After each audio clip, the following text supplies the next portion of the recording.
श्रीमद् भागवतम स्कंध 10 परम पुरुषार्थ अध्याय 7 तृणावर्त का वध। राजा परीक्षित ने कहा, हे प्रभु शुकदेव गोस्वामी, भगवान के अवतारों द्वारा प्रदर्शित विविध लीलाएं निश्चित रूप से कानों को और मन को सुहावनी लगती हैं।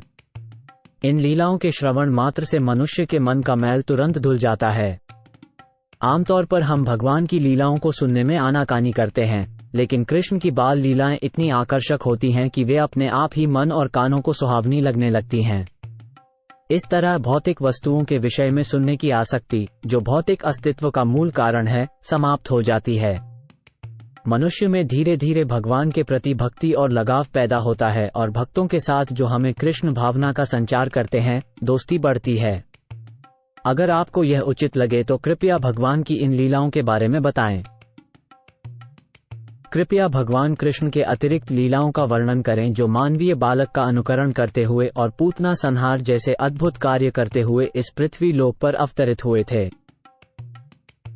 शुकदेव गोस्वामी आगे बोले, जब यशोदा की बालक लीलाएं बढ़ने लगीं, जैसे लेटकर करवट बदलना एवं उठने का प्रयास करना, तब एक वैदिक उत्सव मनाया गया।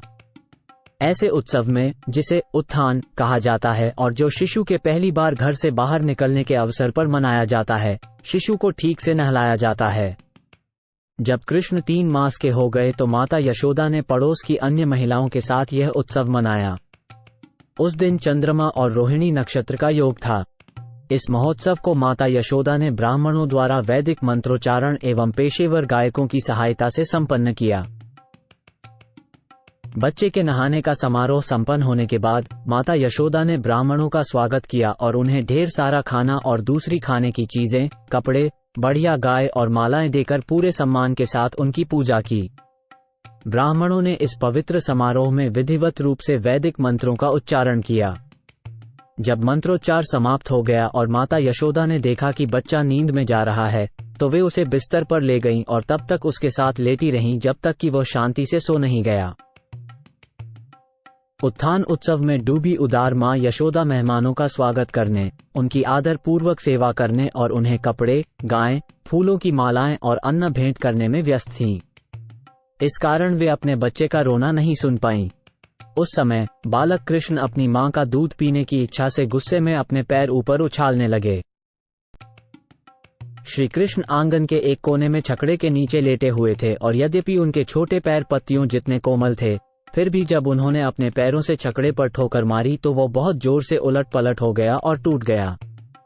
पहिए धुरे से अलग हो गए और इधर उधर बिखर गए और छकड़े का हैंडल भी टूट गया। इस छकड़े पर रखे हुए कई सारे छोटे छोटे धातु के बर्तन अलग अलग दूर दूर तक बिखर गए। जब यशोदा और उत्थान उत्सव के अवसर पर जुटी सभी महिलाओं ने और नंद महाराज के नेतृत्व में सभी पुरुषों ने ये अद्भुत दृश्य देखा तो वे आश्चर्य करने लगे कि आखिर ये हाथगाड़ी अपने आप कैसे चूर चूर हो गई है। वे इसका पता लगाने के लिए इधर उधर घूमने लगे, पर कुछ पता नहीं चला। वहां उपस्थित ग्वाले और गोपियां आपस में विचार करने लगे कि यह घटना कैसे हुई। उन्होंने सवाल किया, कहीं ये किसी राक्षस या अशुभ ग्रह का काम तो नहीं है।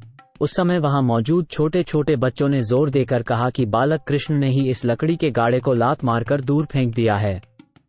जैसे ही रोते हुए बच्चे ने लकड़ी के गाड़े के पहिए पर अपने पैर मारे, तभी पहियों सहित लकड़ी का गाड़ा पूरी तरह से नष्ट हो गया। इसमें कोई संदेह नहीं है। वहां एकत्र गोपियों और गोपों को यह विश्वास नहीं हुआ कि बालक कृष्ण में ऐसी अचिंतनीय शक्ति हो सकती है, क्योंकि उन्हें ये जानकारी नहीं थी कि कृष्ण हमेशा से ही असीम है। बच्चों की बातों से उन्हें विश्वास नहीं हुआ और उन्होंने बच्चों की भोली भाली बातों को नजरअंदाज कर दिया। ये सोचकर कि कृष्ण पर किसी अशुभ ग्रह का आक्रमण हुआ है, माता यशोदा ने रोते हुए बालक को उठा लिया और उन्हें अपना स्तनपान कराया। उसके बाद उन्होंने अनुभवी ब्राह्मणों को वैदिक मंत्रों का उच्चारण करने और एक शुभ अनुष्ठान संपन्न करने के लिए बुलाया। जब बलिष्ठ और गठीले ग्वाले बर्तन, भांडे और अन्य सामान को गाड़ी पर पहले की तरह व्यवस्थित कर चुके, तो ब्राह्मणों ने बुरे ग्रह को शांत करने के लिए अग्नि यज्ञ का अनुष्ठान किया और उसके बाद चावल, कुश, जल और दही से भगवान की पूजा की। जब ब्राह्मण ईर्ष्या, झूठ, झूठे अभिमान, दुश्मनी, दूसरों के धन दौलत से परेशान होने और झूठी प्रतिष्ठा से मुक्त हो जाते हैं, तो उनका आशीर्वाद कभी व्यर्थ नहीं जाता। ये समझकर नंद महाराज ने गंभीरता से कृष्ण को अपनी गोद में ले लिया और ऐसे सच्चे ब्राह्मणों को साम, ऋग और यजुर्वेद के पवित्र मंत्रों के अनुसार अनुष्ठान पूरा करने के लिए आमंत्रित किया।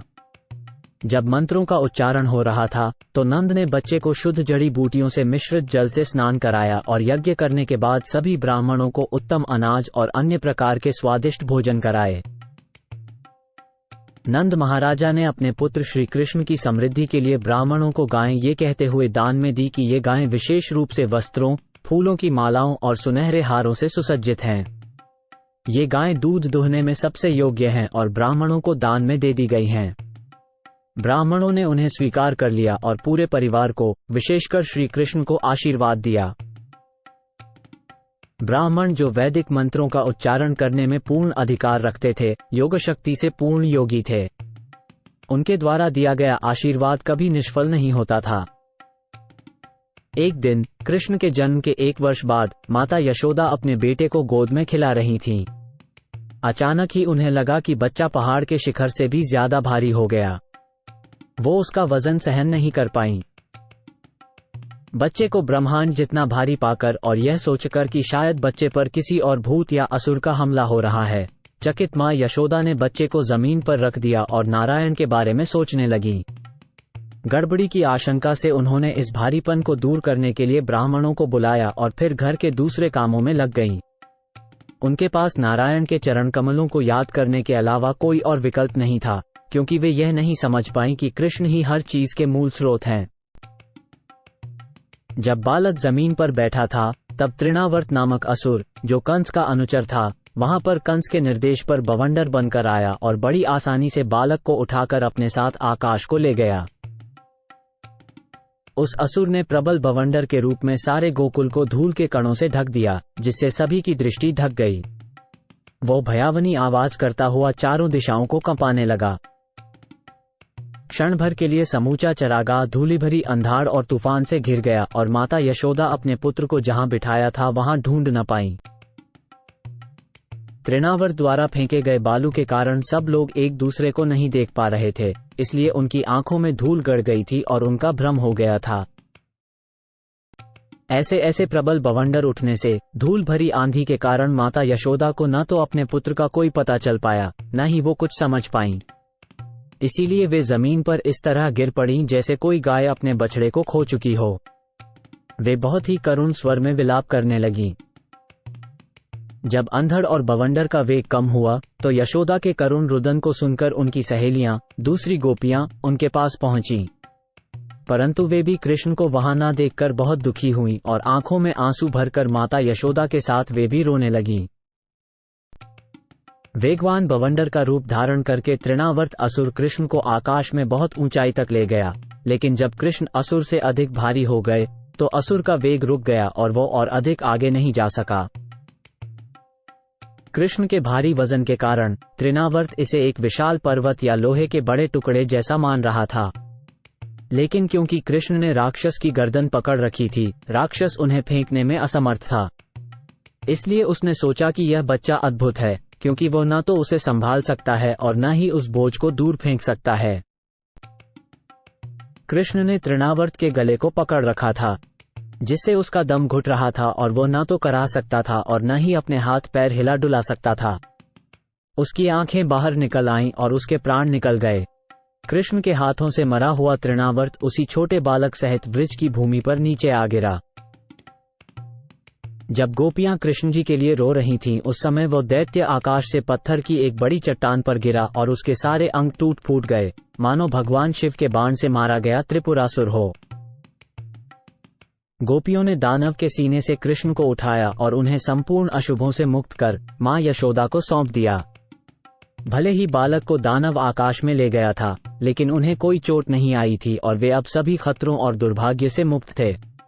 इसलिए नंद महाराज सहित सभी ग्वाले और गोपियां अत्यंत खुश थे।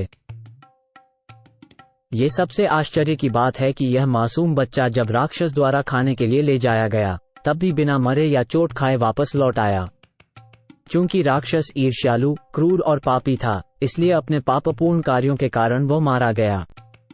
यही प्रकृति का नियम है। एक निर्दोष भक्त की रक्षा हमेशा भगवान द्वारा की जाती है और एक पापी व्यक्ति को उसके पापपूर्ण जीवन के लिए दंड दिया जाता है। नंद महाराज और अन्य लोगों ने कहा, हमने पहले जन्म में बहुत लंबे समय तक तपस्याएं की होंगी, भगवान की पूजा की होगी, जनता के लिए सड़क और कुएं बनवाकर पुण्य कर्म किए होंगे और दान भी दिया होगा, जिसके फलस्वरूप मौत के मुंह से निकलकर यह बालक अपने रिश्तेदारों को खुशी देने आया है। बृहद्वन में इन सभी घटनाओं को देखकर नंद महाराज बहुत अधिक आश्चर्यचकित हो गए और उन्हें वसुदेव के वे शब्द याद आ गए जो उन्होंने मथुरा में कहे थे। एक दिन माता यशोदा ने कृष्ण को गोद में लिया और उन्हें ममता से अपने स्तन से दूध पिला रही थीं। दूध उनके स्तनों से बह रहा था और बालक उसे पी रहा था। हे राजा परीक्षित, जब बालक कृष्ण ने अपनी माता का दूध लगभग पीना समाप्त कर दिया था और माता यशोदा उनके सुंदर मुख को सहला रही थीं और उनके चमकते हुए चेहरे को निहार रही थीं, तो बालक ने जम्हाई ली और माता यशोदा ने उनके मुंह में पूरा आकाश, ऊपरी लोक और पृथ्वी, सभी दिशाओं के तारे, सूर्य, चंद्रमा, अग्नि, वायु, समुद्र, द्वीप, पर्वत, नदियां, जंगल और सभी प्रकार के जीवों को देखा, जो चलते फिरते थे और जो निश्चल थे। जब यशोदा मैया ने अपने बालक के मुख में पूरा ब्रह्मांड देख लिया, तब उनका हृदय जोरों से धड़कने लगा और आश्चर्य में पड़कर वे अपनी बेचैन आंखें बंद करना चाहती थीं।